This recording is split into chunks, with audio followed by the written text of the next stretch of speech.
বন্ধুরা, আশা করি সবাই ভালো আছেন।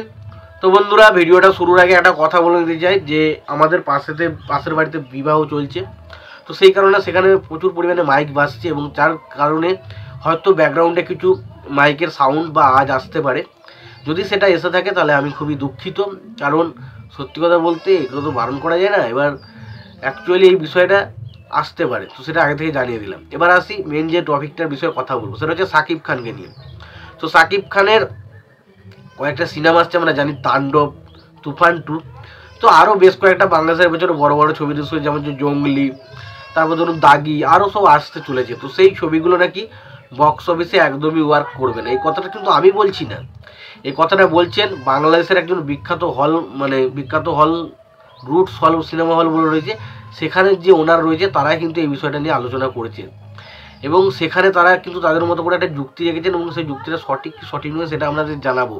তো তার আগে প্রত্যেকটা বন্ধুকে অনুরোধ করে রাখবো, আপনারা চ্যানেলে নতুন হয়ে থাকলে অবশ্যই আমরা চ্যানেলটা সাবস্ক্রাইব করে নেবেন, আর যদি ভিডিওটি ভালো লেগে থাকে অবশ্যই লাইক কমেন্ট শেয়ার করে দেবেন। তো দেখুন, প্রথমত আমি যেটা বলবো, রুটস সিনেমা হল, এই যে রুটস সিনেমা হল, এই রুটস সিনেমা হলে যে মালিক রয়েছে না, তারা কিন্তু পরিষ্কারভাবে একটা কথা বলেছেন যে 2025-এ বাংলাদেশে যে সমস্ত বড় বড় ছবিগুলো চলছে তারা একটা ছবিও ওয়ার্ক করবে না। তার কারণ হচ্ছে এখানে রাজনৈতিক বিষয় নিয়ে এখন মানুষ মাতামাতিতে ব্যস্ত এবং রাজনৈতিক বিষয়টাই এত পর্যায়ে চলে এসছে যে মানুষ এখন সিনেমা দেখার থেকে রাজনৈতিক বিষয়টার উপর বেশি ফোকাস রাখে।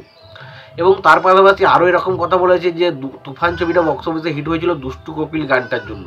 দুষ্টু কোকিল গানটা প্রচুর পরিমাণে পপুলার হয়েছিল এবং প্রত্যেকটা মানুষ যেহেতু পছন্দ করেছিল, তাই দুষ্টু কোকিল গানটার জন্য হয়তো তুফান ছবিটা বক্স অফিস করেছে।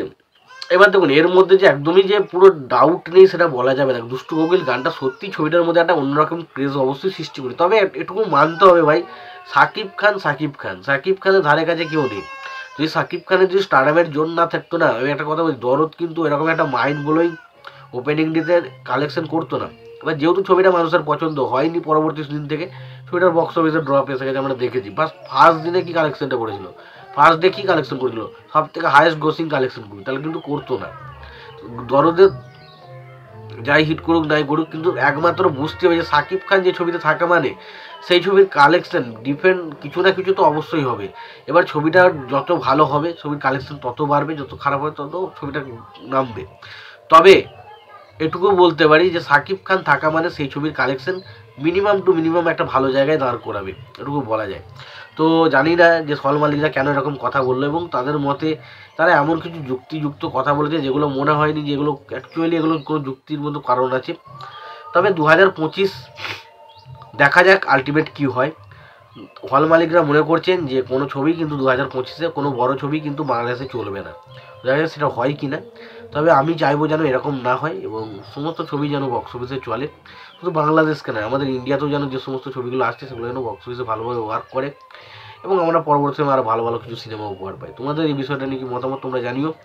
তোমাদের যদি ভিডিওটি ভালো লেগে থাকে লাইক কমেন্ট শেয়ার করে দিও। চ্যানেলটা নতুন হয়ে থাকলে অবশ্যই তোমরা চ্যানেলটা সাবস্ক্রাইব করে নিয়ে পাশে বেল আইকনটা অবশ্যই প্রেস করে দিও। ভালো থেকো, সুস্থ থেকো, দেখা হচ্ছে পরের ভিডিওতে।